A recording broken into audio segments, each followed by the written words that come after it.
ওই এলাকার bloods and ক্লাবের সাথে এক বাসায় গত 2 দিন আগে একটা দুর্ঘটনা ঘটে। রাত্রিবেলা হামলাকারী দুষ্কৃতিকারীরা হামলা করে। তো সেই ঘটনার পরিপ্রেক্ষিতেই আমরা আউটপোস্টে গিয়েছিলাম। ওনার নাম অভিজিৎ সেনগুপ্ত। ওনার বাড়িতে রাত্রিবেলা কে বা কারা সন্ত্রাসী হামলা চালায়। ওনার মিসেস ওনার সাথেও দুর্ব্যবহার করে, অশ্লীল আচরণ করা, সেটা আমরা জানতে পারি। ওই ঘটনা নিয়েই আমরা আজকে আউটপোস্টে যাওয়া। কি বলেছে পুলিশ? অধিকর্তা বলেছেন, দায়িত্বপ্রাপ্ত যিনি ছিলেন ওনার সাথে আমাদের কথা হয়েছে। ওনার সাথে কথা হয়ে উনি আমাদের আশ্বস্ত করেছেন।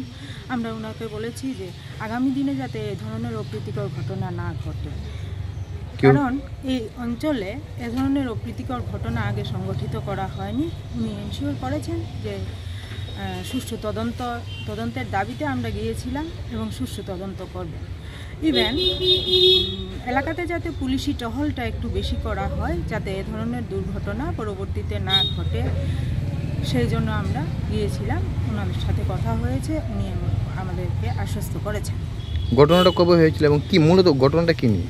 মূলত ঘটনাটা কে বা কারা, সামাজিক আমরা দেখতে পেয়েছি যে ওনার মিসেস অনেক কথা বলেছেন, কাউকে দোষী সাব্যস্ত করেছেন, কোনো নাম নিয়েছেন, কিন্তু আমরা ওইদিকে যেতে চাইছি না। আমরা বলতে চাইছি যে এ ধরনের ঘটনা আগে ঘটেনি, আগামীতেও যাতে এ ধরনের ঘটনা না ঘটে। কোন জায়গায় ওনাদের বাড়িটা? ওনাদের ব্লাডস অ্যান্ড ক্লাবের সাথে। নামটা? নাম অভিজিৎ সেনগুপ্ত। কাদের তরফ থেকে আজকে আপনারা থানাতে গেলেন? আমরা সারা ভারত গণতান্ত্রিক নারী সমিতি অভয়নগর অঞ্চল কমিটির পক্ষ থেকেই আজকে গিয়েছিলাম। আপনার পরিচয়টা? আমি কাজল রেখা সিনহা, লোকেল সারা ভারত গণতান্ত্রিক নারী সমিতি সম্পাদিকা, অঞ্চল সম্পাদিকা।